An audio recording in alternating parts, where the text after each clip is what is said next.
This podcast is brought to you in partnership with Pulltab Sports. Check them out at pulltabsports.com and on your favorite social media platforms at Pulltab Sports. Maverick fans, welcome to this week's episode of Chattin Mavericks, the official fan podcast of all things Maverick hockey.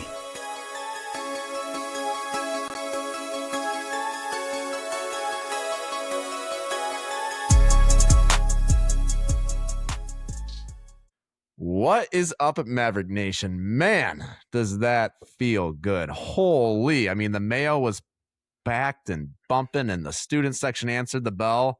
The Mavs delivered with a heck of a third period. We summoned the Maverick hockey gods, Juts. I mean, the prayer circles worked. I mean, that was unbelievable. We might have to keep doing that. I know Chad missed it, but everyone in that that was sick, guys. I mean, how the heck are we, Chad? I mean, you had some team, not some team, but you had your son's team there for most of the game. How was that? Oh, it was great. We had a game up in Waconia, and we pretty much had to hightail it from the game. I don't think we left Waconia until 5, so we got there a few minutes late, but Scott did a great job getting our team hooked up with some group tickets. Nice. And everybody had a great time. There's I think we have some new Maverick fans now, which has been my goal. Left early. They thought the game was going to be canceled with the whole ice situation, so they just kind of bounced and went and played pool. But that's fine. But I think the boys had a great time. We had a heck of a night. It was a lot of fun. That's awesome. Juts, anything new to report with you?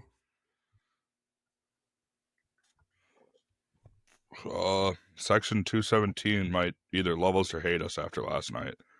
I don't know. That was bad. What was bad? I don't know. We were in rare form last night, and then Big Big joined us for the third, and it just went downhill from there. I'd say we're uphill, but I think we scored Big 3 goals in the third. Big Big just kept saying obscenities. No, I'm just kidding. No. I think that's the first time where Section 217 actually got into the game. We actually got a "Let's Go Mavericks" chant out of them. Pretty nails. Yeah. Tried to do the wave. The wave did not work. Yeah. Well, our section did it. It was, what would that be? Would that be Section 216? Going the other way? Right? 215 failed. 216 did it. Okay. Yeah. We'll have to talk to those guys next game because that's, we got to figure that out. But is anyone going to ask me how I am? No. You can. Okay. I got it.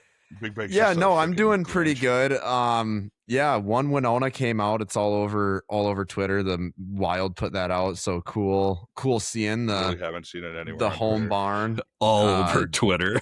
Yeah, it's probably the biggest thing. It's the biggest video. It has surpassed the Nick Shirley video for most viewed on Twitter. So that's really cool. Super proud of the hometown for doing that. But in all seriousness, it was weird seeing a barn that probably forgotten about a little bit, or just not really regarded as a highlight in the state of hockey. Seeing that on the Wild stage was kind of cool. Spent lots of time at the Bud King Ice Arena. During the week it was high school practice, and I was usually the Bud King Ice Arena, BUD. Oh. Okay, I thought you said Bud King. I was like, that's Nail's name.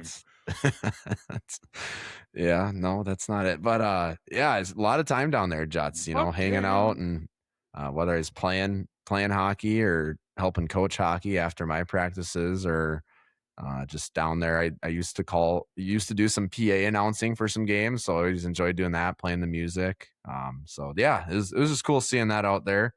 Pretty well done. I know Pulltab Sports was involved pretty heavily with producing that, so thought we'd shout them out since they are the presenting sponsor here on the show.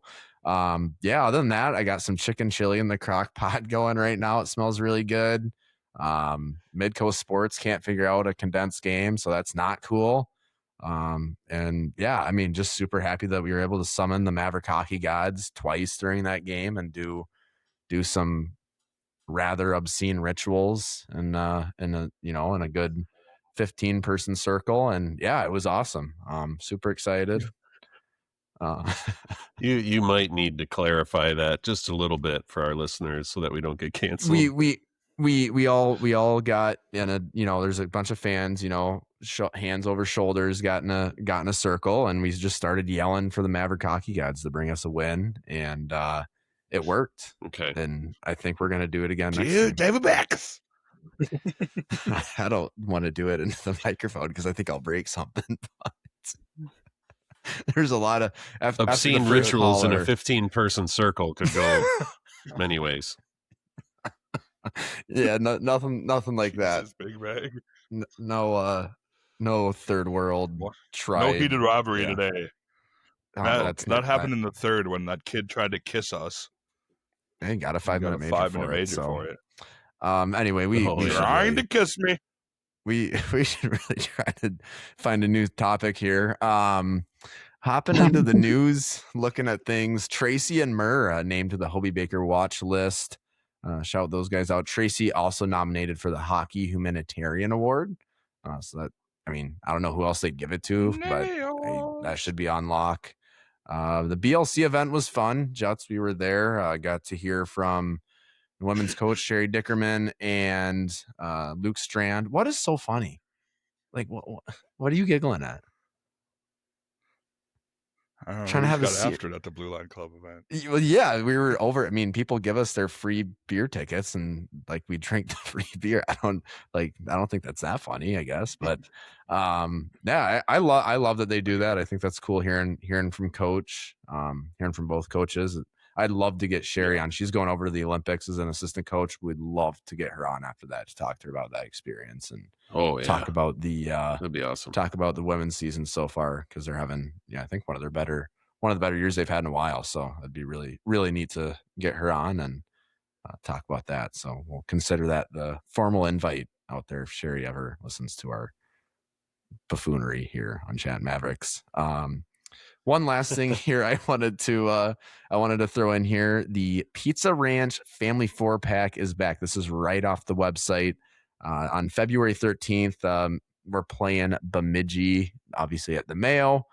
This deal includes 4 tickets to the game, 4 slices of Pizza Ranch pizza, not stuff that's going to get thrown at you in the student section. You're getting it hot right from the stand. I'm assuming. I haven't been asked to throw pizza at anyone yet, at least. So 4 Pizza Ranch buffets and 4 tickets to the Minnesota State versus Winona State basketball doubleheader on February 19th. And you can also add extra tickets to that package for $30 a pop. So that's kind of a pretty good deal if you need tickets for that game. That's kind of hard to beat there. Guys, you got anything on the news topics there, Chad? Maybe we'll. How many people now are on the Hobie watch list? Like it's like the Richter where there's 40? Like half the league, right? Yeah. I think it's less than half. It's like 40 to 50 players, I think. Right. I would assume it's like at least 1 or 2 per a team, maybe. At least we get a vote on these ones. Like the Richter Award, it's just like, hey, they're on here, but you get no say in if they move on to the top 3. Mm-hmm. Whereas with the Hobie, at least we get like top 10, and then they can narrow it down to the 3 from there. According to AI, there are 87 NCAA men's hockey players on the initial watch list for 2026. So that's more than I'm assuming like that's every team probably has 1, and then some teams maybe have 1, 2, or they have additional ones after that first one. I'm assuming, but yeah, you can vote. We'll make sure that we provide the links in the show notes on these episodes until the end of the season. But yeah, you can vote. I think once a day per an email or something like that. So I know I did it. So I know I did it last year, and it was pretty easy to sign up. Doesn't really take that a lot of time once you're in there, you can just go in there every day and cast your vote. So, yeah. Anything else there, Chad, on those news topics? No, sir. Are we going to talk about what happened with Wisconsin and Penn State, or is that later? Yeah, we could talk about that. No, that was fucking hilarious. That's news. You want to tee it up? Whooped them. Oh, well, I mean, to be completely honest, I'm not exactly sure what started the whole thing. It sounded like it had been a pretty tense series all weekend. Heated rivalry, and then just things kind of boiled over. I'm not going to say that.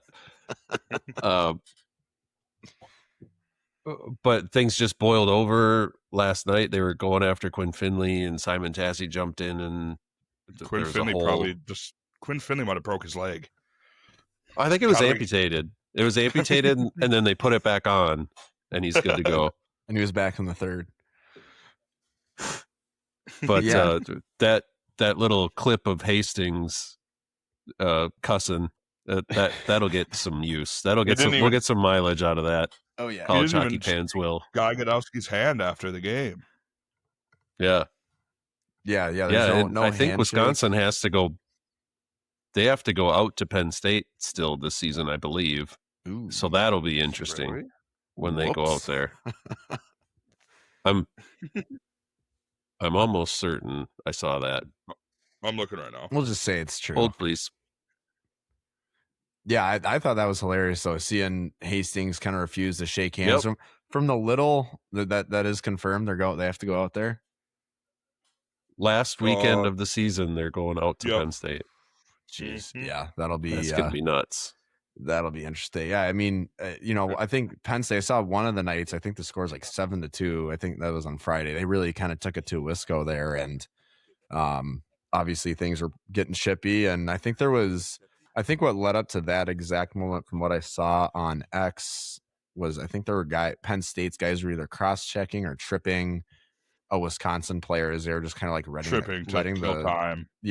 the clock run out, basically, because the game there's like 15 seconds left, and one of Penn State's guys did something to a Wisconsin guy, and kind of a whatever scruff ensued after that. So I didn't see any video of it. Obviously the Mike Hastings just going, what the fuck, is hilarious. I mean, I did my first little attempt at a meme on Twitter already using that. But yeah, that's going to get, like you said, Chad, that's going to get used very, very frequently.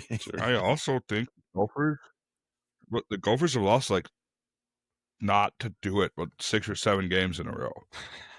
Yeah, I think is what I saw. Yeah, that's they're I don't know. My college hockey news app is just not working. So did Midco take over? Check that, but Midco take over CHN's app too? Should we talk about how bad Midco's been too? I mean, we kind of sort of did, but I'm not super thrilled with Midco's condensed game stuff. Coming out the day after. Today it seems like it's telling me it's an issue with my subscription, so I can go and rewatch the entire game if I want to, but I can't watch the condensed game, and I can't watch the highlights, and I can't watch any of the post-game interviews. So I don't. It seems like every week there's a new problem with trying to get content the day after, because like before we hop on here, and believe it or not, we do actually like to maybe go rewatch a goal to see if we could catch a little play here and there that led up to the goal or something. It may not seem like it. We like to at least try to, use stuff that you miss when you're in the heat of the game. Like, I don't know, when Tristan scored last night, we had Chad turned around talking to us. He's like, "You asshole, I missed it." So that was, it happens when you're at a live game. You kind of miss little things like that. So it's frustrating when, what do we pay for Midco? Just under $30 a month after tax. Like, well, it's a joke. The thing that pisses me off the most is the year that we changed to Flow. From Flow is when Flow got AHL, ECHL, and juniors. Yeah, and a bunch of my friends and family play in the A and the E. So now I'd have to pay for a second one, and I'm paying horseshit for horseshit quality from Midco, where I can't even watch the game like the next day or anything. We're gonna hear about this. We could with Flow. All the Flow hockey hate was so forced, and I'm sorry I ever made fun of Flow. Augustana coming to the league was the worst thing. Well, I know, but Augustana coming into the league was the worst thing that could have happened. Yeah, because Augustana was like, we have Midco, and we only stay if we can have Midco for everybody. I'm like, fuck off. I don't think that's the lone reason, but no, that's what I'm going with. Okay, Augustana is the worst. Just let him have it. Yeah, you know let what? Me have this one. Let him run with it. I like it. We just pumped him. What do they say in Animal House? Forget it. He's rolling. So it's frustrating, man. $30 a month for, like, if you're at the game and you want to go back the next day, like, you didn't even use the service the one day, and then you want to go in and use it the next day. It doesn't even work. It seems like the last 3 weekends I've been like this, where I can't watch the condensed game, and it's a different problem every weekend. We haven't been able to watch the condensed. Yeah, I don't get it. It's, past couple weekends, not complaining too much. I didn't have to go rewatch those games, but it's just, I don't know. It's dumb. It's frustrating. You guys got anything more on that, or should we talk about our win from this weekend? Just confirming Jut's comment. The Gophers have lost 6 in a row and 7 of their last 8. Well, Didn't they lose in a shootout to Bemidji 7? They lost 8 in a row. It goes down as a tie, but yeah. Okay. Yeah, it was an exhibition. So technically they've won. Or no, it wasn't just non-conference. I thought it was a legit exhibition game, if I remember correctly. But so either way, it goes down as it'd be a tie. Yeah. So let's do it, though. Maverick fans, let's talk about this past weekend, brought to you by Play It Again Sports Mankato. Odds are, if you're listening to this podcast, not only do you love Maverick hockey, you might even play a little bit, or at least have kids that do.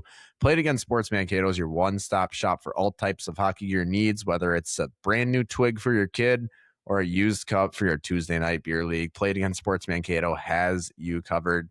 If you're not a hockey player, I'm feeling nice today, so I'm not going to call you a loser. But Play It Again Sports has everything else you need for your winter sports, whether it's hitting the slopes, shooting hoops, or anything in between. These guys have been around for 25 years and are huge supporters of Maverick hockey. They got every Maverick hockey banner hanging up there. They got our poster in there. They're going to make sure you get top dollar for your trade-in. Check them out at 1668 Madison Avenue in Mankato, Minnesota. Guys, Mavericks getting it done, turning the page, turning the corner, righting the ship, whatever you want to call it. They figure it out on Saturday night in Mankato. No lack of drama. We'll talk about that after we take a gander at the box score here. But I mean, just I don't want to say absolute domination, because there were definitely times in that game where Augustana had their chances. A couple of pretty bad giveaways on a power play made things a little interesting there, but we weathered the storm, and Mavericks come away with a 4-1 win. It was awesome. We are navigating through the ads on CHN once again, trying to get to the box score here, see what we can figure out. Okay, good. Today's just the CHN stat customizer, so that's cool. But yeah, 4-1 win for Mankato, improving to 13-8-5 on the season. Shots held Augustana. This is probably one of the stats that jumped out to me the most. Held Augustana to just 9 shots in the first 2 periods. That was pretty crucial in getting things going our way. Game total was 17-32 in favor of Mankato. Faceoffs relatively even, 22-24 in favor of Mankato. Slight edge in expected goals for Mankato, 2.1 to 1.8, but 3 goals in the third there for Mankato that really obviously kind of solidified the game. No empty netters either. But Augustana gets their first goal just right away. Kind of nice-ish play, blown coverage on our part, but guy kind of found the open space, had a wide open back door, and fucking put it just. What did Jake Middleton say on that one game? Top titty 2x4. That was no chance. Yeah. No chance for Tracy on that pushing across. It was a tough first shot, first goal. You hate to see it, especially as a goaltender. It always makes me a little itchy, I guess you could say. But Luigi answers back. He gets a nice tip off of Tristan. I think it was a Tristan shot from the point. Evan Murr also gets an assist on that.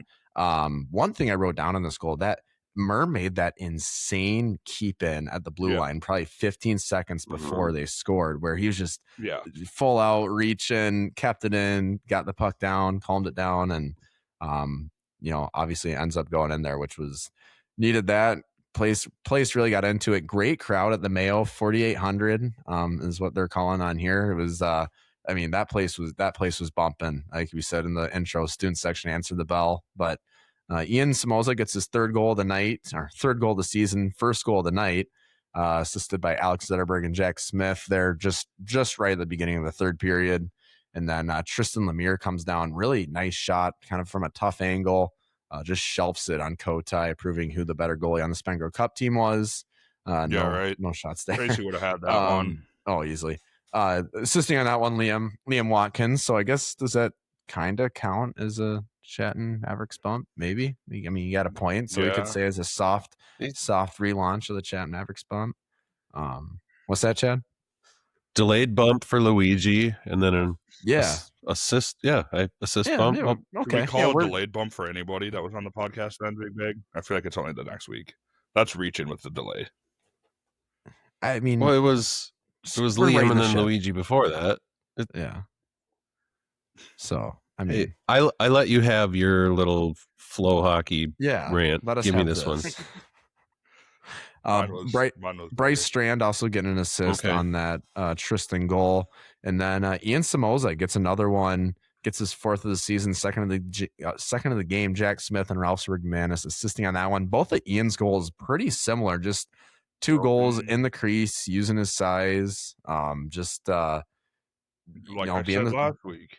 Yeah, gritty. Yeah, you called it, Juts. I mean, you called your shot. Two gritty goals, greasy goals, whatever you want to call them. Chad, I'll throw it right to you. Third, like a tip in, like also. What's that? On the goals or throw it to me just on, anything. Yeah, I don't know. I thought I heard Juts talking on there, what? But, what am I? Just the game in general. I mean, we did it. We won.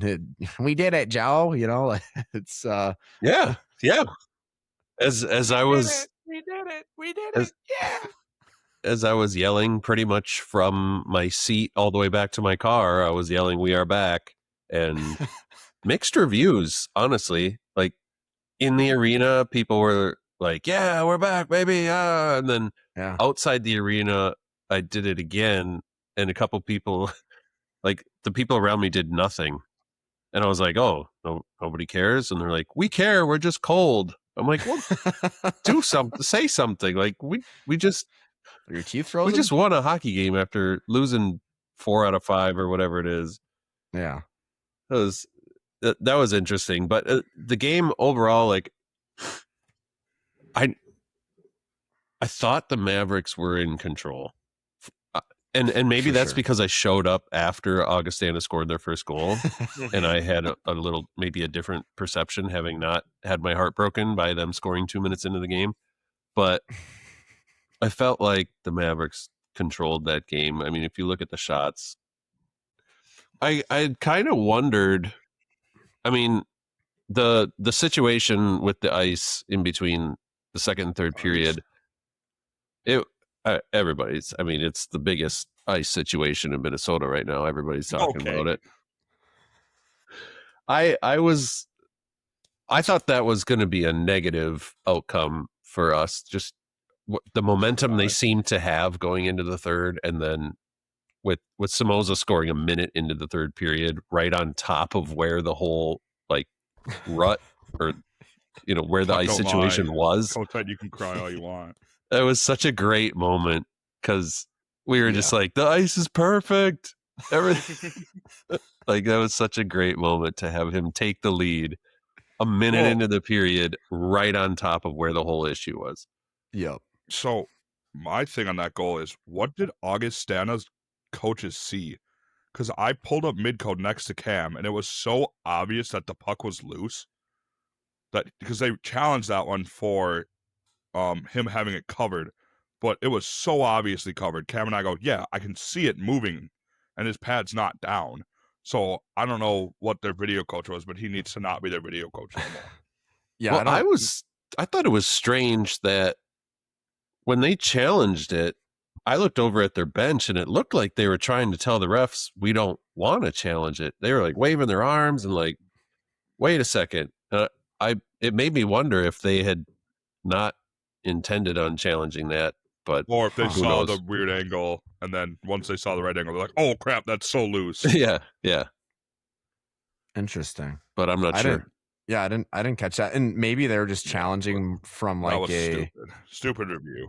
Challenging from like a point of, oh, this ice is, we know there's a problem there. Maybe they'll get some kind of leniency. I don't know, like some kind of Hail Mary, I guess. Seems like a weird part of the game to pull something like that, but I don't know. Yeah. Yeah. We also saw at the end of the game, we saw a contact to the head, 5-minute major. I mean, it didn't really impact the outcome of the game. You know, and he got a game misconduct for it as well. So they said headbutting, did they not? In the arena, they said 5-minute major for headbutting. On CHN, it says contact to the head. I don't know. I guess I don't recall what the call was in the rink, but yeah. Because he used his head to hit the other player's head. So I guess, yeah, you probably could call either or there. Would be a headbutt in most circles. Yeah. So I don't know what, if maybe that's wrong in here. I have no idea. CHN has been wrong before, so maybe is headbutting a penalty? Is that actually a defined penalty? Like the name of that penalty would be contact to the head. I think it's like so. All. I'm pretty sure it's a penalty. I'm not positive, but I thought Tracy looked great. Headbutting is a severe penalty in hockey. Oh, severe. Okay. Yeah, so major. Gotcha. Yeah, I thought Tracy looked great. I mean, shot wise, it didn't look like he had a ton to do, but he had a couple of pretty timely breakaway saves, or at least did what he needed to on breakaways to, really keep the game in Mankato's favor. I thought that was huge. Always tough giving up that first goal, but I mean, time and time again, we've seen the team kind of get down early in a game, especially against Augustana, and we've been able to see Tracy and the team kind of battle back and make things interesting, or like last night, pull it off. So I thought that was nice to see. Yeah, man, that place was rocking. It was really good to see.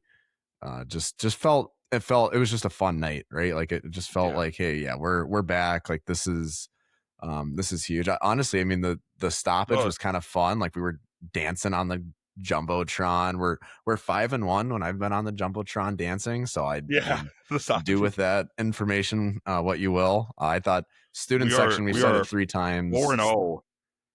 We're 4-0 when Pam and I are on it together. Yeah. So I mean, do with that information what you will. Whoever controls that. Student section answered the bell. They were great. All right, having a little bit of technical difficulties here. We're going to blame it on the cold. But yeah, Juts, I mean, you got anything more here on the Saturday game? I just kind of like, we were just talking about the atmosphere in the arena. It was like the same amount of people as the St. Thomas game, but the people in the arena were actually into the game. Whereas like, I remember telling Cam the St. Thomas game, I'm like, I feel like people are just here to like talk to their neighbor, rather than, be interacted in a hockey game. So the buzz in the arena was there from the beginning, and I don't know if it's just because I was pretty buzzed or what, but the arena felt electric. And like I said last week about dirty goals and tipping goals, we had 3 of those. If we don't have those, we tie. Somoza has, Somoza is one of those players where he goes down into the paint and digs pucks free and taps them in, which is what we need. And then Luigi with the tip in. that's exactly what we need to do going forward if we want to win hockey games. So that was perfect. That's exactly what I said needed to happen, and it happened. So Coach Jutz is back. I'm happy with the outcome, obviously. I'm back. We're back, baby. Back. Sorry. Time for getting headphones. Headphone warning. No, it sounded good. It sounded good. Chad, what about you? Anything left that didn't get said on Saturday? No, I had to go down there and give the Stooges and Doyle their flowers. They were doing a great job getting the people going. Yeah, there was one dude there was one dude there in crutches that was just slamming his crutches on the ground, which was awesome. I could hear it from where we were sitting. That was fantastic. So keep doing that. I mean, get well soon, but in the meantime, keep doing what you're doing. Sorry, Big Wig. Just my last thought is I think that's maybe the second time I've sat on that side of the ice, and I know our seats Strand's pretty much right in front of us, but his back is to us, and watching him from the other side of the ice, there was one, I don't know exactly what happened, but there was one moment in the game where he just let a ref have it, and it was pretty cool to be on the other side of the ice and actually see his facial expressions and like how nuked he was. Like it was pretty great, and I gotta imagine those kinds of things get the guys fired up, so that was cool. Yeah, just kind of adds student section was awesome. I remember when Doyle took over, I said, "You'll know you made it when parents get mad at you for what you say," and I saw him getting yelled at yesterday. So let's go, Doyle. Really? If you're not getting yelled at by a Karen, you're not doing it well. So, I always told her, don't buy tickets near the student section if you don't want to witness the show, and they'd normally go back to their seats. So, and they thought 217 was safe, and it's not. Game. Who won? Patriots. No. Patriots won? Patriots are going to the Super Bowl. Heck yeah. Get that cheater out of the NFL playoffs. Yeah. I mean, all things said there, guys, a great bounce back game. I think the Mavs are back. I think that's a really good jump start kind of for the rest of the season.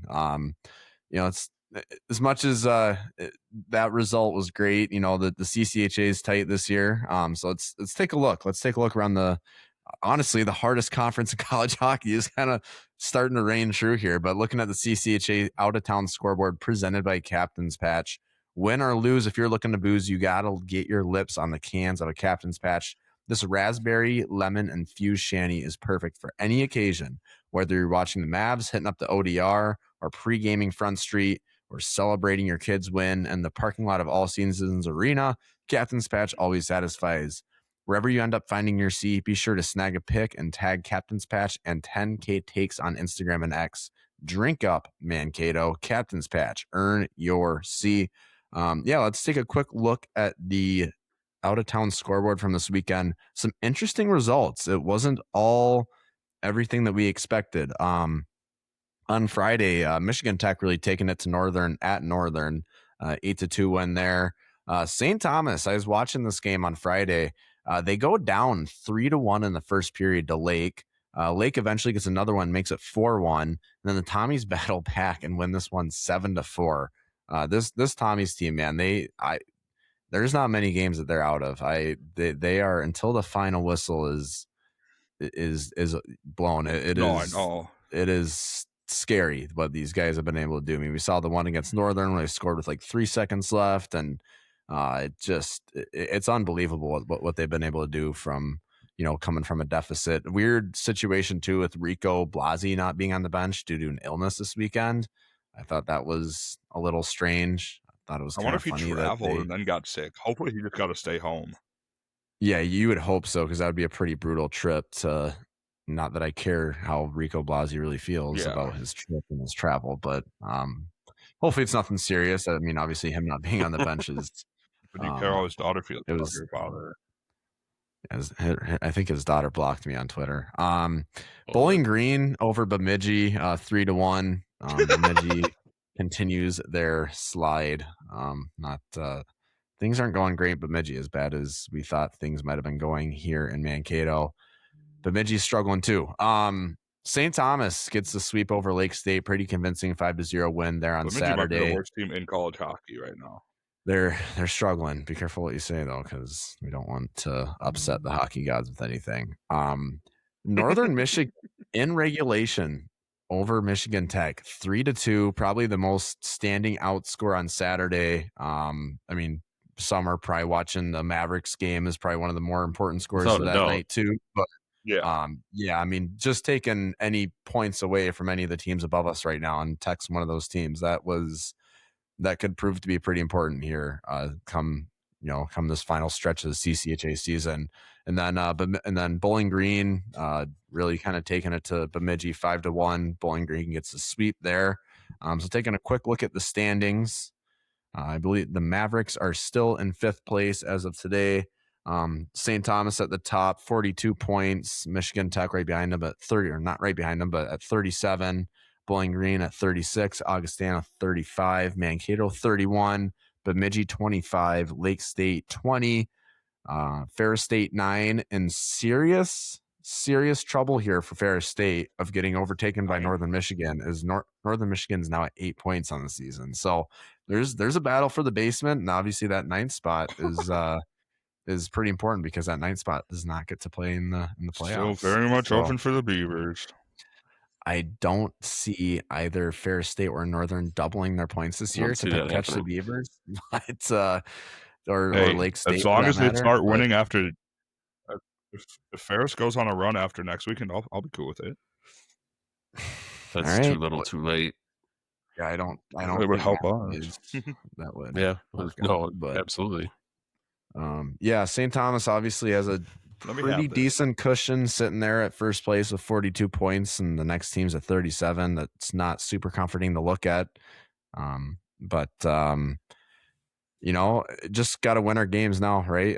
Last night was a good start. Now it just got to just win. That's really all you can do is just win. These teams above us, hopefully everyone beats the shit out of each other and we get lots of splits and overtimes and whatever. And, we're able to climb our way back into the mix of things. And who knows? Who knows what's going to happen here? It's going to be crazy. Chad, you got anything on the standings here?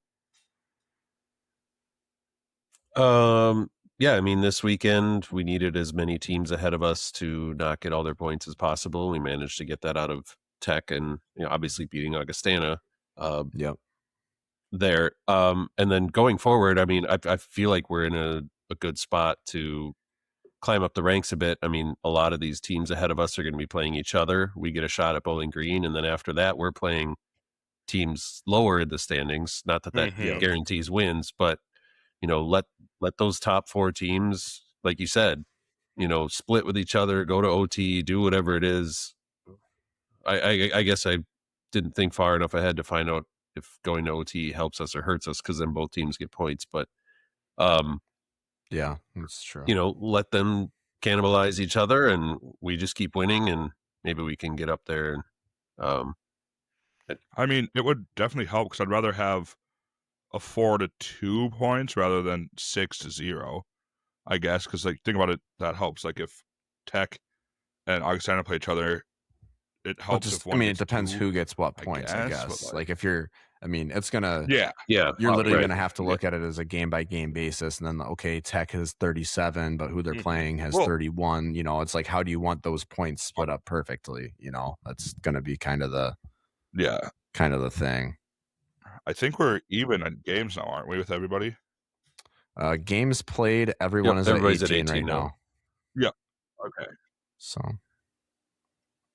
Yeah, which is, I mean, that way there's no inflated schedules looking at the standings anymore. I mean, that's kind of nice at this point. It's really, it looks like how it should, I guess, which is really kind of, from a convenience thing, and you don't really have to calculate, okay, well, they have a game in hand, or we have a game in hand, or this, that, and what have you. So, guys, what do you say? Throw it over to the guest for the week. You guys got anything more? Let's do it. I don't.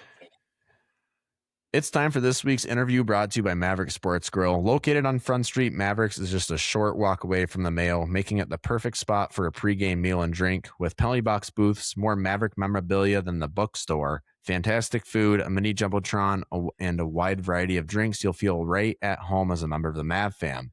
Be sure to stop in next time you're hanging out downtown Mankato. Let's throw it over to this week's guest. Joining the show this week is a freshman defenseman from Minnetonka, Minnesota. He comes to Mankato after 3 seasons with the Sioux City Musketeers in the USHL. Maverick fans, this is the Chattin Mavericks debut of Liam Hupka. Liam, thanks for hopping on the show.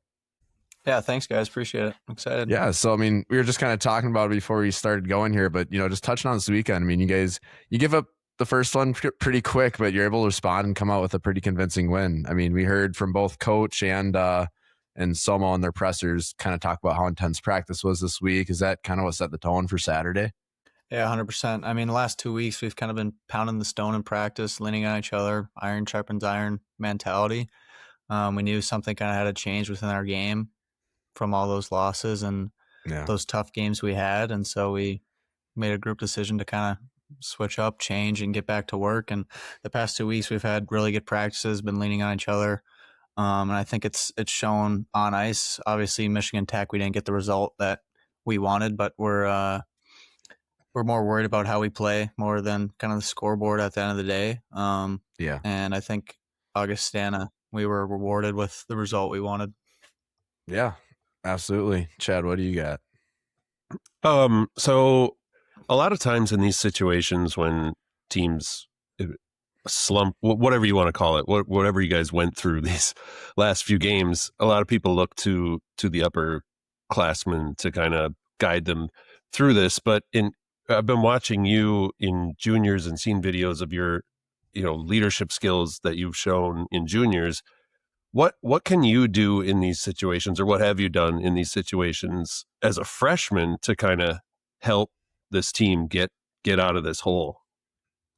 100%. It's just kind of stay true to who I am and be consistent with who I am every day. If that's being physical, being a voice, being whatever, I think it always comes back to just being me and not like changing who I am just because we're losing. I think one thing I've realized throughout my kind of career and experience is that certain guys who like kind of freak out or change who they are or change what kind of leader they are at bad times, that never really kind of works. You need to be accountable of yourself and make yourself trustworthy to your teammates. So I mean, for me, I've just been trying to stay consistently loud. I try to be loud on the bench during the game or in practice, kind of be a voice, bring some juice and jam, and doing what I can on the ice to help the team. If that's hitting a guy, blocking a shot, breaking a puck out, which is my favorite. But yeah, it's just doing me and sticking to that. Absolutely. Juts, what do you got?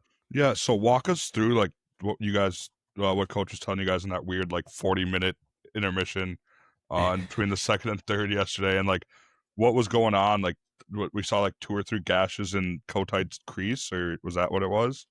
Yeah, I don't know. We didn't really know about it. We came out ready to go. Like, we need a big third period. Like, let's get up. Like, this is our opportunity. Like, embrace it. Let's go have some fun with this. And I don't know, there's some unexpected adversity with the gash in the ice. And so we kind of went back to the locker room, and the message was kind of within the room, just keep the legs moving, stay in it. Let's be the team that's more prepared come third period. Just make sure you're ready to go. I know some guys just took their skates off. I was pacing around the room trying to keep my legs going. Guys were eating snacks, and it was weird. I haven't really experienced something like that mid-game. In high school, there was sometimes like pre-game someone would break the glass in warm-ups or something, but I've never had to deal with kind of that extended intermission. But the message was just like, keep our heads in it, stay focused. Like, we're going to have an advantage here. Like, we got the home crowd, we got the juice. Like, if we stay in it, we can get on top of these guys early. And that's what happened. Yeah, talk a little bit. You go for it, Chad. Well, was the possibility of the game being canceled or ended, did that enter the room at all? Did anybody talk about that? Yeah, it was kind of like, oh, geez, like, this might have to be finished tomorrow morning, which was an annoying thought to think about. But That's what. Yeah, I think Zeddy said that. He's like, we're heading to ASA, boys. But yeah, there's a little bit of chatter about that, but I think for the most part, we did a great job of kind of staying in and staying prepared for the third. Yeah, shout out the ice crew too, getting that. I mean, whatever ended up happening, whether I don't know if it definitely looks like there's a couple 100%. Of gashes through their crease. I can't tell if it's from the Zamboni or if it was from maybe a guy skating through there, but either way, I mean, they're able to I'm not quite sure. At least fix it. That was good. So 100%. Starting out, going back to high school, what was it like, playing some junior games, then going back to high school and back to juniors and back to high school in one season? I mean, I'm assuming you played a few games before the high school season, then a few games after the tourney. I only played after the tournament. Okay. I played in the high school elite league pre-tournament. Yeah. And at this point during the summer, I had gone to Sioux City's camp, and they were like, I think that was just when Strand left to go to Ohio State. They announced the new coach for that year, Kersner. And so they were just like, yeah, like where you're at, just go play elite league and come back to camp, blah, blah, blah. And then we went through the high school season, wasn't too worried about it. And then I think it was like before the tournament, they Troy Ward actually called me, general manager at the time, was like, yeah, we're gonna add you to our roster at the end of the year. And I had no idea what that meant. I was like, oh, sweet, like cool, man. And so we went through the tournament. That was obviously an awesome experience in itself. And then we won on Saturday, and then I went down to Sioux City that Wednesday. Really? Wow. And then we went straight into a 3-3 in 3 different locations. So it was a bit of an adjustment quick. I think we were in Tri-City, then Omaha, then back home. It was kind of a swing of events, but that was definitely a big jump in like development, just like the straight speed of stuff. And especially kind of being one of are seen as kind of like one of the bigger, more rough guys in high school hockey. And then you go kind of juniors, and I still kind of had that like mindset, and I was like, well, I got to make sure whose buttons I press here. I got to be careful. But not looking to fight right away. Yeah, for sure. There was one time in Des Moines where we were just like, we were losing, and our backup goalie was like, Hupper, you should get in one. And I was all nervous. I was like, you think I should do it? And he's like, yeah. He's like, we boys need something. And so I went out. It was definitely the wrong line to ask. Just a bunch of skill guys. Like cross-check like 4 guys in a row. Got put in the box, double minor. Like, just didn't help the boys out at all. But tried. That experience in Sioux City after my senior year was great. I think in the moment it was a bit tough because it was like all my buddies were back, kind of celebrating, finishing out the senior year. I was like, I'm playing juniors, kind of thugging it out, still figuring out kind of what it was like and getting in the routine of that. But looking back on it, I think it's honestly the best thing that could have happened to me for my career, because right after that, I committed here. I was in touch with Strand and got that all figured out. And I think that just those 14 games helped my kind of growth and maturity and mindset for kind of the rest of my career here. You mentioned go for it, Chad. I always do that to you. It's okay. It's okay. If you win a state championship on Saturday night and you're in Sioux Falls playing juniors by Wednesday, how long did you get to enjoy winning it before you had to go, okay, now what? Like, now I need to turn my eyes towards Sioux City and focusing on that. Yeah, I mean, it was a very quick turnaround. Like Saturday, we had our fun, woke up Sunday, kind of relaxed, kind of realized what happened and set in a little bit. And at that point, I had switched to online school. And then I kind of had those that Monday and Tuesday, or on Tuesday, I think we had our team banquet, and that was kind of like the send off almost, kind of. Yeah. A couple of the captains spoke, all the coaches spoke, and that was kind of a goodbye, like a bittersweet goodbye. And then after I woke up Wednesday and it was like, well, here we go. Like, let's go figure it out. I'm going to a place I've never been, go live with people I've never met, play with teammates I've never met. And I think that was just a good life experience, kind of being just thrown and jammed right into a situation like that. It was a very quick transition, but you're kind of forced to get right into it. There's no kind of choice. Like you're in it. I think that was the best way to. I think that was the best thing for me. Absolutely. So you mentioned it there. You missed Strand by 1 year in Sioux City, but I mean, obviously that played some kind of role in you ending up in Mankato. Obviously we saw him win along with a couple other guys in that team just a couple years prior. What did you kind of know about Coach before you started talking with him, like reputation wise? I knew he was a winner for sure. I knew he liked to compete. And I'd never really like. Obviously, I saw him at camp occasionally, but he was never really kind of super involved because we're all split up into teams and doing whatnot. But when I first started talking to him, he was actually at Ohio State, and he was giving me crap. He's like, "Oh, you don't want to go to school in Minnesota, be a hometown kid. Screw that. Like, don't do that."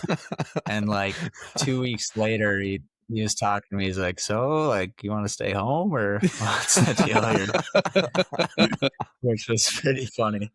Good thing he changed up. Yeah, 100%. That's funny.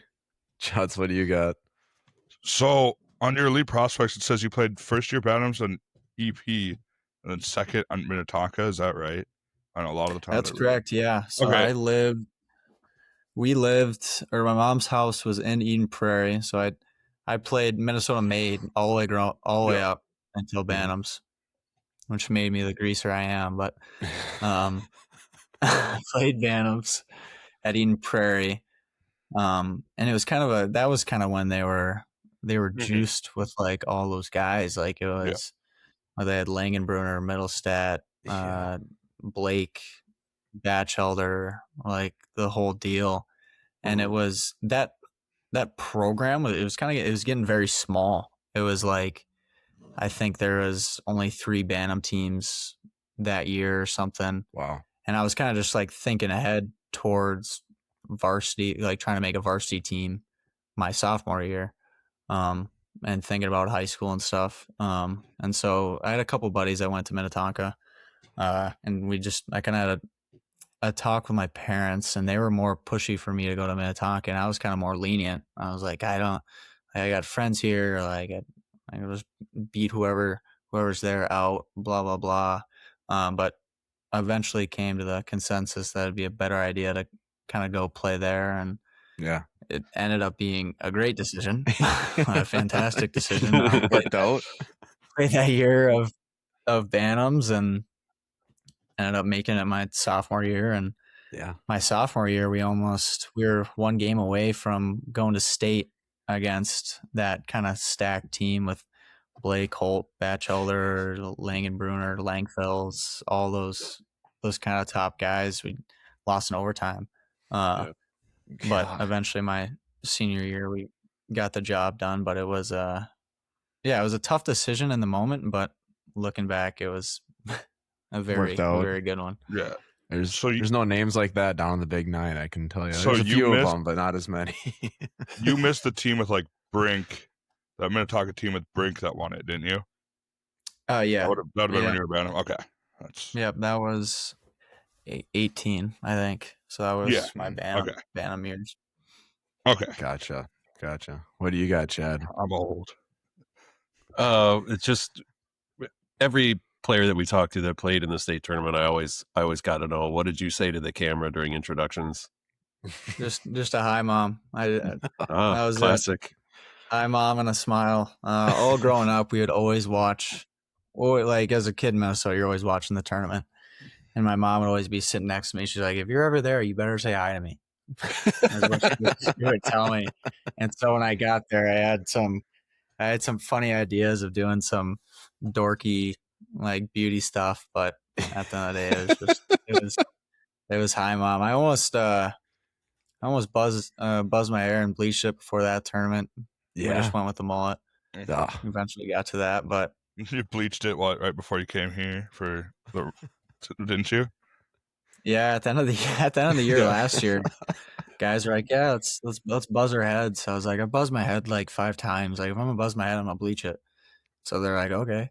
And so I did it, and then it kind of grew out funky.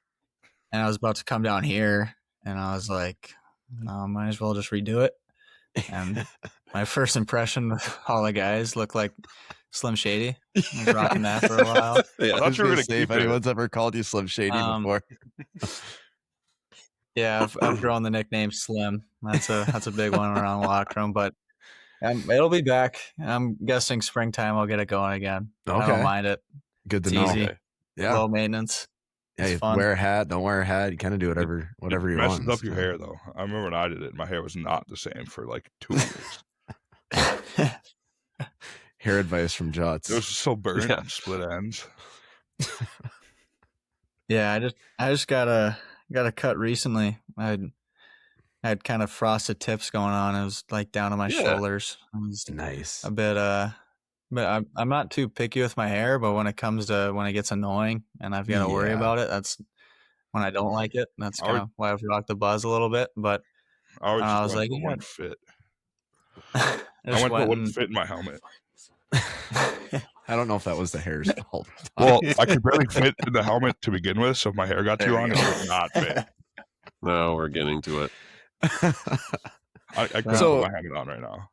You kind of talked about it there, but how early does that recruiting process start for you? And what does a recruit do on a visit to Mankato? Like, are you coming in looking at the facilities, or are you more meeting the guys? What does that kind of look like?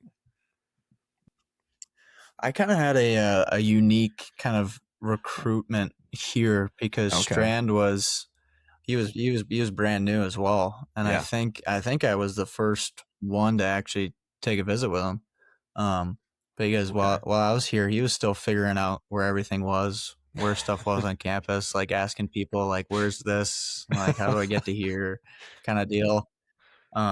You're both getting a tour at the same time. When I got here, literally, and like he showed me around the rink, and then when we went to campus, he was like, "This is like pretty much the first time I've seen all this too." So I'm both getting a little tour, but that was kind of my experience on that. But what I've seen from kind of other players is come up, they'll coaches and some players will go get dinner with them, and they'll I know we had some recruits come and drive and like check out our apartment, check out kind of the hockey house and that deal, and stay and watch a game and whatnot.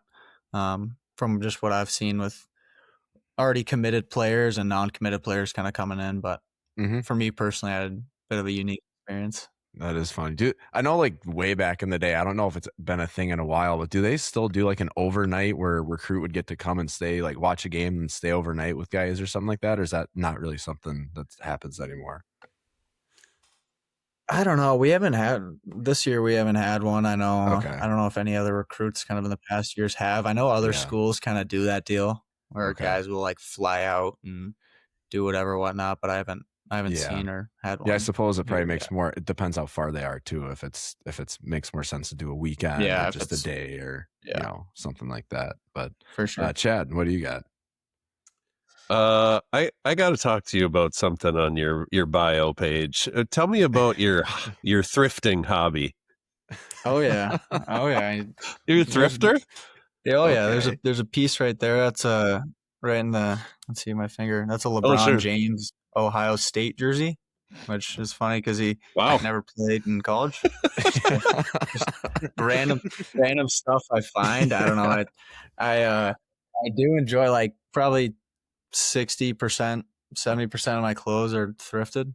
I don't know. I just kind of picked up a hobby like late in high school, going around, find some cool older things. There's a store here that I found, Old Town Vintage. It's pretty sweet. They popped up on my TikTok the other day. They've got a ton of cool stuff in there. A lot of my buddies work there. And they've got some cool like old sports stuff and shorts and jackets and whatnot. But yeah, that's kind of the thing about me. in a weird way, like finding old stuff and making it new stuff, I guess. I got a bunch of awesome. So how aggressive are you with it? Do you like understand when new stuff is coming in and you're right there when the door opens, or do you just kind of go when you have extra time, or how does it work? Yeah, not so much. I mean, I follow that Old Town Vintage place on social media, so they'll sometimes say we have a restock, and be like, oh, ask a couple of guys if they want to go down and check it out. But I usually, if I got not much going on in my day, like, oh, maybe we'll go check out a spot and walk around for a bit and see what I can find.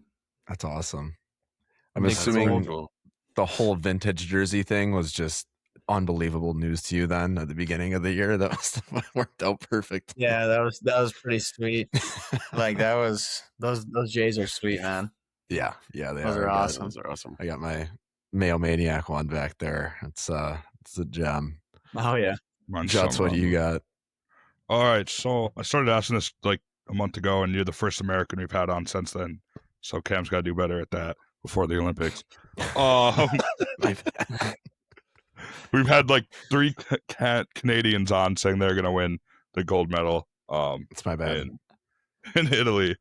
I don't know if you follow that at all, but why do you think USA is going to win the gold? I mean, we're the States, man. Represent. Like, we got USA. some dogs, like 4 Nations. You saw it. We were scrapping, like working hard. Got that dog in us. I don't know. We're going to whoop it up, man. Agreed. Okay. Freebird, man. We're gonna Freebird. Play Freebird. We need Freebird, and let's roll. That's what's gonna happen. But yeah, I was interested to see kind of all the rink stuff going on. Yeah, with like the size and it not being kind of ready to go. It looks good. Locker rooms.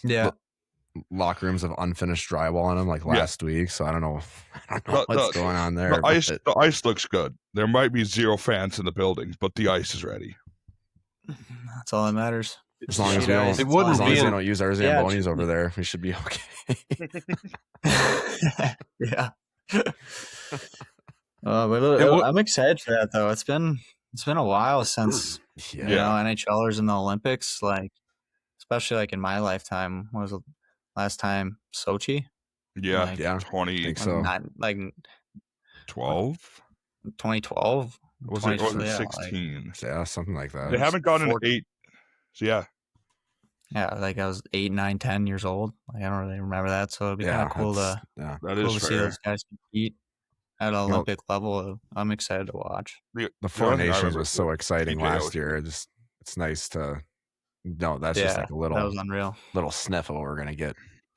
I selfishly, I know exciting. I know the politics, but I selfishly wish Russia was in it. Oh yeah. Oh yeah, it's not the same. I get why they can't be, but the Russian team would be electric this year. That's just we were in the locker room. There was a big argument going on about if Lemieux and Gretzky would play on today's Olympic team, like Canadian Olympic team. Yeah. And so they Strand was like all day, and they'd be the best players. Blah blah, just going super old school with it. And he pulled up some Gretzky and Lemieux like Canada Cup clips against the Soviet Union, and that environment and like that tension just looked like an unreal kind of game a real meaningful game. And I think when it comes to just because of the history of stuff, when it comes to playing the Russians, I feel like it's that much more of a intense game. It's always exciting. Yeah. No, I'm upset that Ovechkin won't be in the Olympics again. So yeah. So obviously winning a championship, kind of bonds you as a team like forever. Like that's your championship team. Those guys that nothing really changes that no matter where you guys run off to. How much do you guys kind of get together in the off season, or do you check in with any of the guys every now and then from that team that won the state tournament?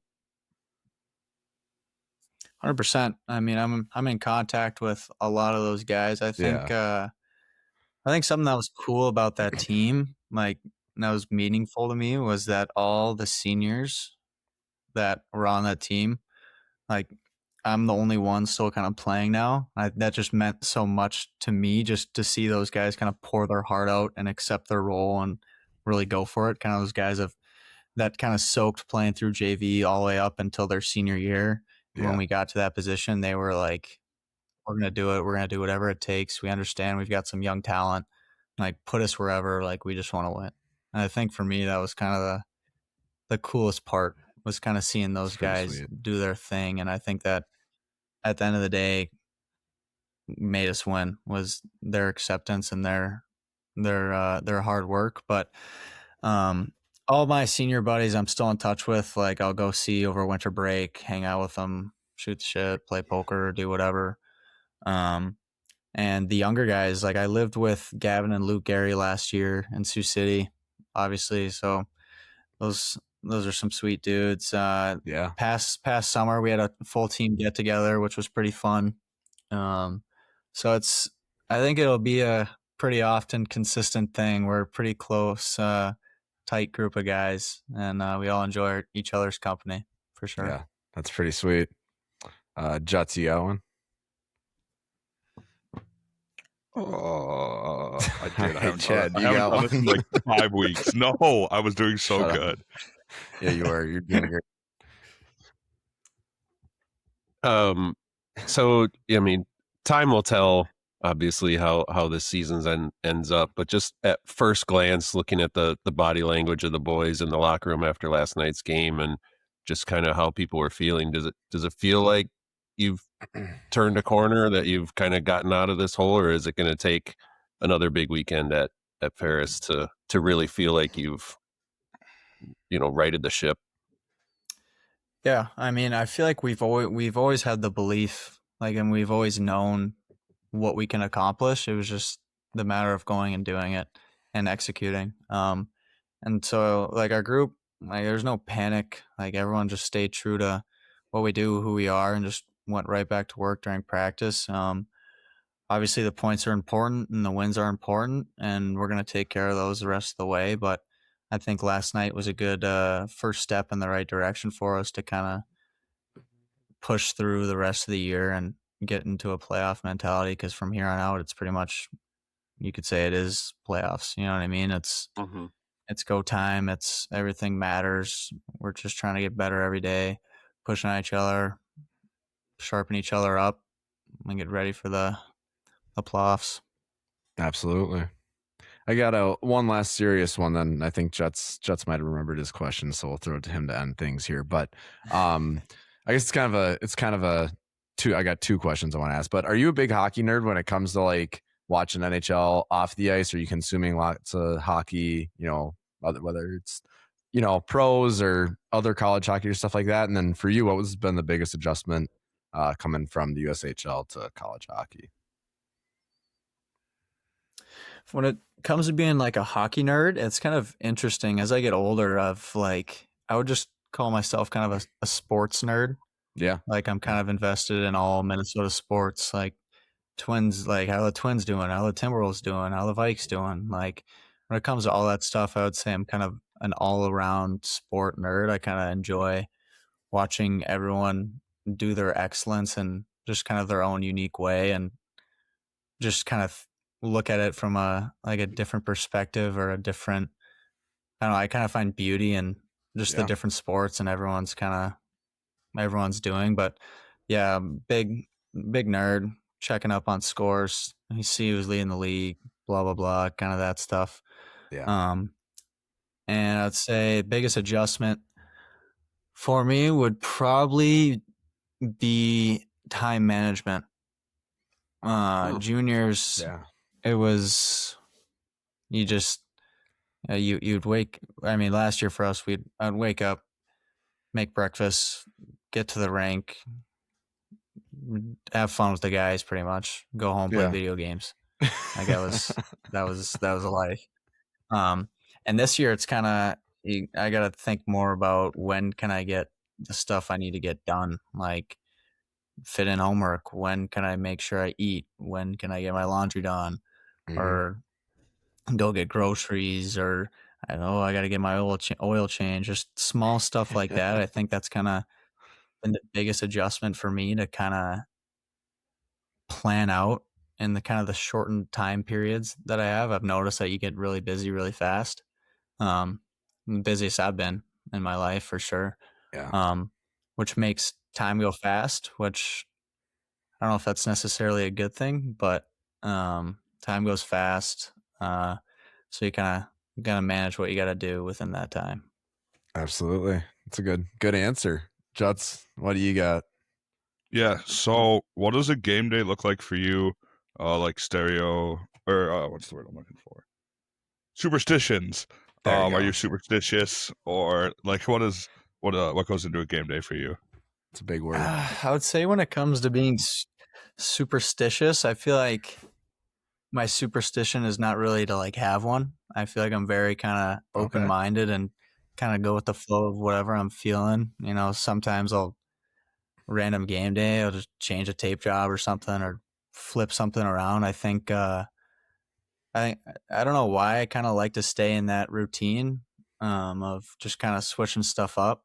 But when it comes to game day, it's almost pretty much the same. Just wake up, go eat at the rink, morning skate, eat at number 4 Dino's where pregame meal's at. Then I always nap, hour and a half nap. And if I wake up before that, I'll just get up and then shower and get to the rink. I don't know if I've gotten to the rink near the same time at all every single game. It's kind of just whenever I'm kind of going and feeling like I should do something. And at the rink, you kind of have your basis routines of kind of collective stuff that everyone does when it comes to stretching, or if you're taking like certain electrolytes or whatnot, and eating the same food. But for me, it's kind of, I don't know. I think I like the element of not really knowing what's coming next and just being on top of or being ready for whatever's thrown at me. And I feel like that kind of almost prepares me for the game because you never know what's going to happen. Everything's random. Anything could happen at any time. And I kind of feel like I keep my day like that. Yeah. Saturday was a pretty good indicator that you never know what's going to happen during a game. So I guess, Chad, you got one more quick one? I mean, I guess I have an add-on question to the superstition question. Have you said that you just like to change things up for no rhyme or reason? Have you ever eaten something different or did something different where you're like, geez, I'm never doing that again? Like it just didn't work out for you? That is a good question. There's been something that I started to always do once I tried it, and that was napping. I never used to be a napper. I never could nap. Yeah. I did get a jump scare my first game of my senior year in high school. Took a nap. Set my alarm for AM, not PM. I got a call like an hour before the game. Yeah, like, Hups, you coming? Yeah, I'm on the way right now. Don't worry about it. Rambling. Yeah, scrambling through just random dress clothes on, got to the rink, and I hate that feeling of being late, or like if you've missed something, it's just that sticky gut feeling. I hate that. Yeah. What showed up and ended up scoring, which doesn't really happen often for me, so that was pretty sweet. But I would say that napping is something I've adapted to keep on doing. I don't know if there's been ever anything that I'm like, oh, I'm never doing that again. I guess that's a good thing. Oh, yeah. Actually, I had a certain type of coffee one time. My stomach didn't appreciate that. I can't. It was bad, man. Yeah, like figure that out. After, I don't know if it was earlier in the year. I don't know if it was a mixture of like caffeine, nerves, whatever I ate. Yeah. And like during the game, it hurt a little bit, but after the game, just like, oof, it was bad, man. No room for steak bites and Mavericks after that game. No, definitely not. Awesome. Well, Liam, that's all we got for you, man. We really appreciate your time coming on, and wish you guys kind of the best of luck going to Ferris, and big series there. So yeah, thank you guys, appreciate it. It was a lot of fun. Awesome. Thanks. All right. Well, wanted to thank the real Slim Shady for his time on the Chattin Mavericks podcast. That was pretty cool. Good to talk to him and get to know him. You know, it's nice talking to the freshmen and kind of hearing their story about how they ended up here in Mankato. So that was a fun one. Let's get into it though. Upcoming series preview. Last but certainly not least, it's the Fitness for 10 series preview. It's a brand new year. 2026 has arrived. We're almost a month in, guys. And if getting a shape was on your New Year's resolution list and you haven't started yet, Fitness for 10 is here to help you crush your goals. They have everything you need in their massive fitness facility located right in the middle of town on Madison Avenue. Upstairs, they got dozens of cardio machines from treadmills and ellipticals to my favorite sweat machine, the Stairmaster. Downstairs, you'll find a huge weight room with plenty of squat racks, benches, dumbbells, sexualized machines, and pulley stations, along with a brand new LFT studio, a spin cycle studio, and a separate personal training area. Sound nice? Yeah, it is. You should go check it out. Like I said, I've been going there to Fitness for 10 for years. I absolutely love it, and you will too. Sign up at ff10mankato.com. I'll see you there. Yeah, we're going to Ferris, probably one of the best barns you could go play in college hockey. A very highly anticipated trip. There's the Ralph Engelstad Arena, and then there's, I'm not even going to, Ebulgen. I don't even know how to say it. You know, whatever that, what do you call it last year, Chad? The hair care and tire center or something like that. A wiggle. I can't say it either. A Wiggleben Ice Arena Hair Care and Tire Center. My mom is probably punching the steering wheel listening to this because I went to games there when I was not even born yet, and she's going to be very disappointed that I can't pronounce the name of that ring. So sorry, Mom. You should be more disappointed that you took your son to Ferris State games. Well, her husband was a coach there, and you know that's actually back when they were. Well, no, that would have been early 2000s, so it wasn't during their sick run. But like Jeff Blashill was there, so I mean they had some sick players back then. When they joined our conference, they were tough, nasty. Yeah, they were. Well, they went to the Frozen Four, or the final in 2015. I think they I know they made the Frozen Four. I can't remember if they made the final or not. Yeah, I had tickets to that regional because it was at the X. And the Mavericks lost. Johnny Gaudreau had a sick goal against Ferris in that, I want to say. But yeah, I when the Mavericks lost, I reached out to Ferris and I was like, "Hey, give these to your biggest fan." And I was thinking they would give it to like a student who couldn't afford his own tickets. They gave it to like this rich doctor. But he turned out to be an awesome dude. He was like probably in his 80s, I would guess. Yeah. He wrote me like a handwritten note. Like I was like, well, that's really nice of you, but I'm guessing you could have afforded these tickets pretty easily. Yeah. It's not what I was going for, but enjoy. Glad you had a good time. We'll call it charitable. Yeah, I wish people would do that for us for Boston.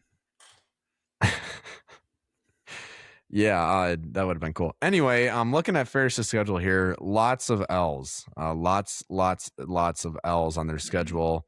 A couple of W's though, and one of them is against Mankato. 4-1 win back on December 6th. I think we all remember that one as the game that kind of kicked off the skid. That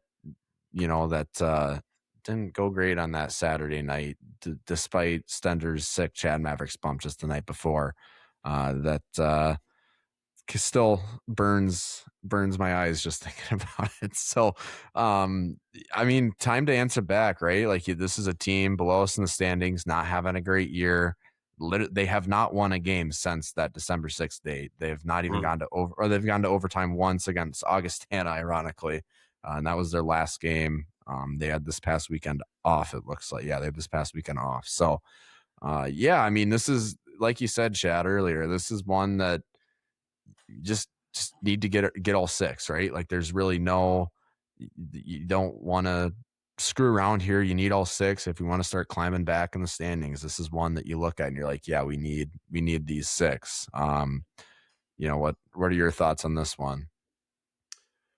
I mean, when I looked at this game earlier in the season, or like when the schedule came out, it was like, okay, there's 6 points to keep rolling at the end of the season. Now I'm looking at it, I'm like, I'd love to get 6, but it's hard to look at this game as a favorable sweep because of what happened, like you said, when they were here in Mankato. So, they've what was I just looking at? They've given up their goals against 105 goals.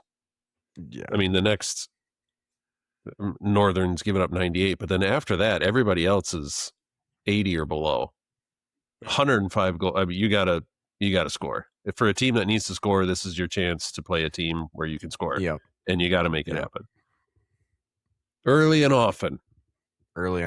Yeah, that's a good point. That if it's a team you can put some up on it, you really need to make sure you do that. They have not scored, and the thing is, they have a couple of games like they lost to St. Thomas 4-8. They have some games where they seem to figure out scoring, but then they'll go back to they're losing 4-0, 5-1, 3-1. So there's some. They lost to Bowling Green 5-9 earlier on in the year, so it's definitely a team that can maybe sneak in some points. They beat us 4-1, obviously, so it's definitely a team that can. They let up some goals, but if you let them in it's a team that can kind of hang with you, which we obviously don't even want to give them the opportunity. Juts, what are you looking for in this low ceilinged CCHA matchup here? Hopefully the camera angles are good. No, hopefully we'll see. Yeah, like Big Bag said, this is very much right the ship weekend. We did it for one game. Now could we do it for 2? Against a team that kind of put us on the skid, it would be good for the team to also end the skid. Yeah. We need 6. No ifs, ands, buts about it. We basically need all the points we can get from here on out. Yeah. When the games you're supposed to win, there's not much else. Then these games are every game from here on out is the biggest game of the year. It's basically playoff hockey at this point, in my opinion, where let alone like the Mason or McNaughton Cup aside, that's still the goal, but just getting enough points to host a playoff game or 2 or a series or 2 is the most important thing right now. And then getting hot for the playoffs where we can steal the Mason. Yeah, and just getting, I know Juts, we've talked about it time and time again, but like I ain't giving up on anything McNasty Cup wise until mathematically it's out. So I mean, I just if that's going to be something that we're still chasing, that's it's got to be 6 points. It's going to be really hard 6 points, like Chad said. That this is not whatsoever a layup series, and I don't think we really have the liberty to even think that anymore this season, just how things have gone. Mm-hmm. But yeah, it's going to be a big one. I thought I'd throw in here too, just obviously now that we're looking at other scores so intently, looking around the league, Bowling Green is at Notre Dame, so they're not playing any league games next weekend. So that's something to take note of. So maybe a little chance. I mean, obviously we'll have, they'll have games in hand, but a chance to jump them, I guess you could say. Bemidji's playing Northern, and then Tech is playing St. Thomas. Obviously, a 3-3 split there would be ideal. Maybe Tech getting a majority of the points, like a 4-2 would be a little bit better, but Tommy's being on top. You want to try to take as many points from them as you can, and hopefully still be able to catch Tech and the Tommies. Then in that case, Lake State and then Augustana are playing there. So hopefully, Lake State had some spurts of offense against St. Thomas this weekend, especially on Friday there. Not at all on Saturday, but hopefully they can pull some points off an Augustana team that's won some games and then also lost some odd games here and there too. So I thought I'd throw that in there just for a little look ahead the next weekend. So why the heck not? I don't know. You guys got anything more for this one? Feels good. It was a good feeling leaving the rink last night. It's good feeling waking up this morning, and we're back. Nice to see a W in the win column. Nice clean W. Yeah, it was. I mean, like you said, McNaughton's not mathematically, it's not out of the question. We are mathematically still in it to potentially win. That mountain is steep, but let's climb it. Let's climb it. Just like in the one Winona, there's steep mountains there, and that was one of the first things they said. Okay. So no.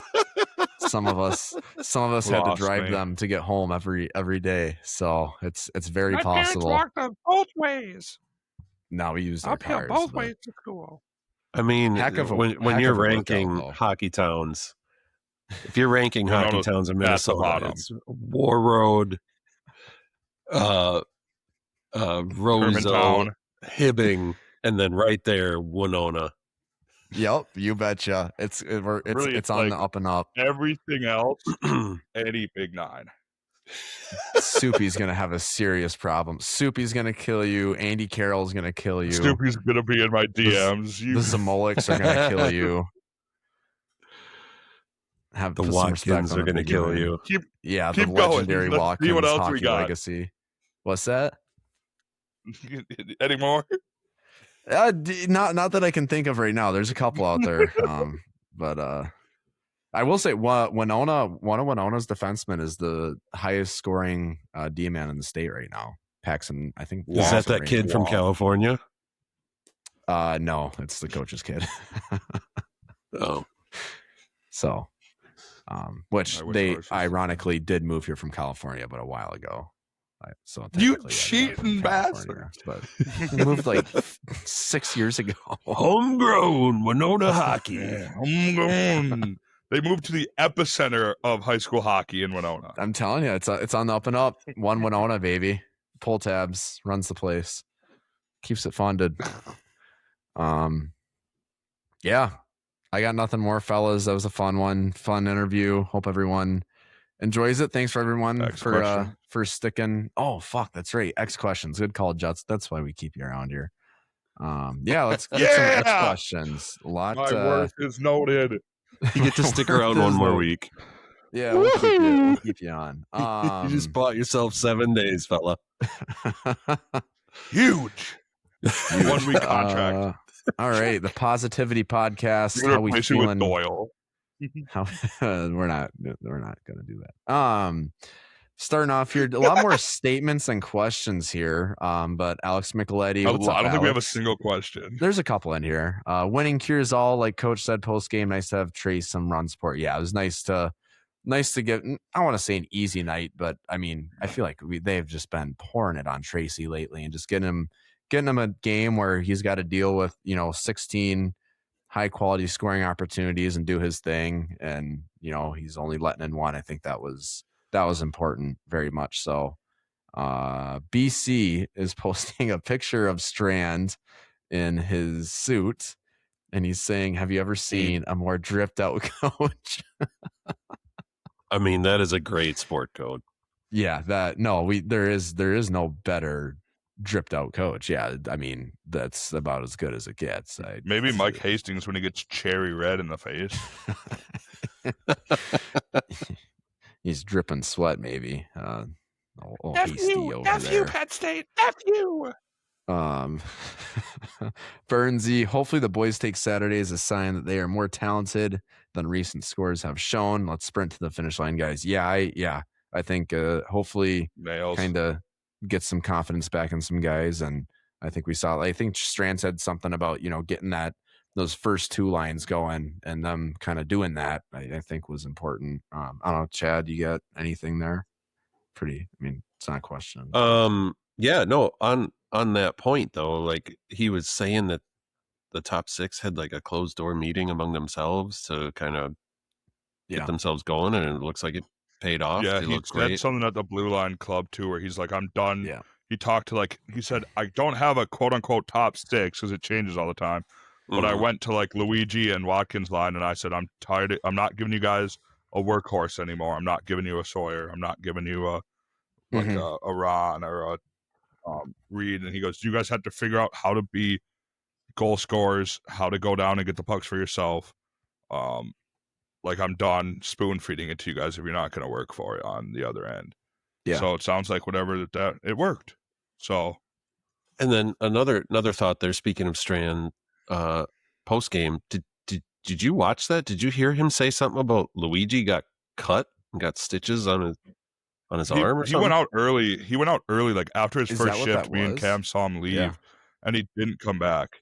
It must have. I didn't. But he was Oh holding. no, his he arm, came. He so came did he get back. stitches He on came his back. arm. He came back that period. Yeah, he Well, scored. he did. Yeah, but he was gone for like 10 minutes. Yeah. So was it early in the game? It was like his first shift. He came off the ice and went out of the tunnel. Yeah, like and then legitimately, you can like kind of see first the 3 minutes. Well, that makes his trainers- goal even cooler. Yeah, Yeah. no kidding. If he's doing that with stitches, did you guys see who's the coach in the NHL that had the giant gash on his Yeah, head? I just saw that on that when was I was looking through. Yeah, it's right here. insane. Yeah, How did you Nice. pull that up so quickly? yeah, that is really. Because when I was on X, when I was looking at when I opened Twitter to Just go to the on X his questions, phone it was the while first we're one in my recording. feed. I've Constantly. never seen you do anything that fast. Hey, I'm always quick. I'm gonna be honest, guys. My speakers did the thing right after you said I've never seen you move that quick. So if you just roasted me, I did not hear it. No, he just Good, made 'cause I your didn't say it either. classic noise. ZXRS-ZR11. Heck of a username there. Great win! That's the new Exclamation Sophie mark. Blasi burner. It might be. I don't think so because they're being very nice. Great win. Much needed and absolutely necessary. Great on the PK. Power play was effing embarrassing. I'm assuming that's a Letterkenny quote there. Still be needed in the future. Check out the end of Penn State and Wisconsin games. Skunks in the popcorn box. Hastings wasn't happy. Yeah, we saw that. That was pretty good.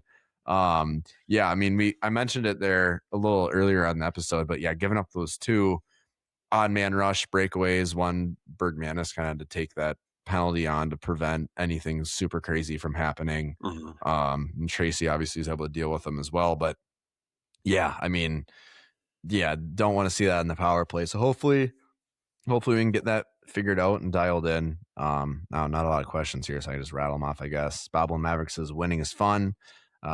Nick Mueller said student section was alive. They did great, keeping the energy up. Absolutely. Evan Davis commenting again here. Win or lose, that was a complete team effort that you can get behind every time. The boys gave it their all, blocking shots, getting pucks to the net, playing together, etc. I cannot wait to see what they do moving forward. Completely agree. You guys got me as a little bit longer one. Chad, you got anything on that one? That's pretty much sums it up. Yeah, I love that effort out of Saturday. Yep, well said. Don't have any thoughts. Steven, we are so fucking back. This is the Mavericks team I know. Yeah, you betcha. Julio scores. He's feeling good. Nice funny gif there. Irrational Mavs fan, if a 40-minute intermission between the second and third is what we need to light a fire under our ass, and I hope they mess up the ice every game. Hopefully they build on this. Also, what a shit show. Yeah, that was interesting. That was odd. But Augustana can't talk too much shit because they had to cancel a game right before puck drop. So Cam, were you in there with me? I was talking crap to an Augustana fan in the bathroom, and I said before the third, I said at least our ice fucking works. And then we come out. Did you really? Oh, yeah. No. That's bad. Oh shit. Yeah. I was like, if this game canceled, this is an all-time bad beat by me. Yeah, that would have been unbelievable. Ultimate mush. Juts, I guess we didn't bring it up in the episode at all, but there's a very special, I guess you could say, thrift store garment going back to our interview with Humpy here. Is that going to be in the arena the rest of the time here? I mean, it clearly it has so some the famous fur coat clearly still has some mojo left in it. Yeah, no, it's so back. As long as it's not above like 50 degrees, it's so back. Okay. Yeah, tonight. Sweet. Last night was the night to wear it. So it was freezing. It was like 90% like I need to bring some mojo back to the Mavs, and 10% it's cold as shit, and that thing is the warmest thing I own. Got it. Fair enough. So I'm not going to say it's 100% on me, but basically Luigi looked in there and he's like, I'm tipping this in for the fur coat. So I did it. So I think between your fur coat and me doing crazy ritualistic chants over a Mavericks logo with a bunch of other people before the game, I think between those two things, we had as much mojo as we could possibly get on our side. So, oh yeah, no, we did what we had to do. Yeah, I would repeat. I contributed nothing. He didn't even wear his hat. He didn't wear nothing. Chad didn't even see him score, so he's kind of the ultimate winner here. Yeah. Thought Tracy had a shutout. Chad was just kind of there for the vibes. Vibes guy. I was just there to hang out. All-time vibes guy. Yeah, just chaperoning the hockey team. That's it. That you also didn't even know they left. Had to get through this place in full, apparently. Yeah. Can't No blame idea. him. Things he goes to Routers. Yeah. He comes to Mavericks. He goes, "Yeah, they're already back in the cabin. I'm on my own." He just left without him. Yeah. F in the chat. That's fine.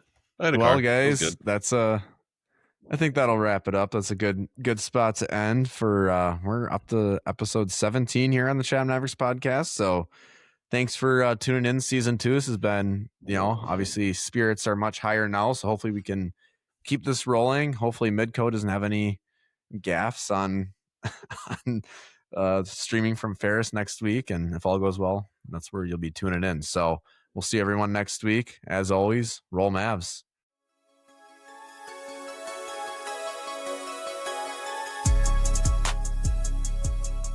Thank you for tuning in to the Chattin Mavericks podcast. Please be sure to leave a review, subscribe, and share. Roll Mavs.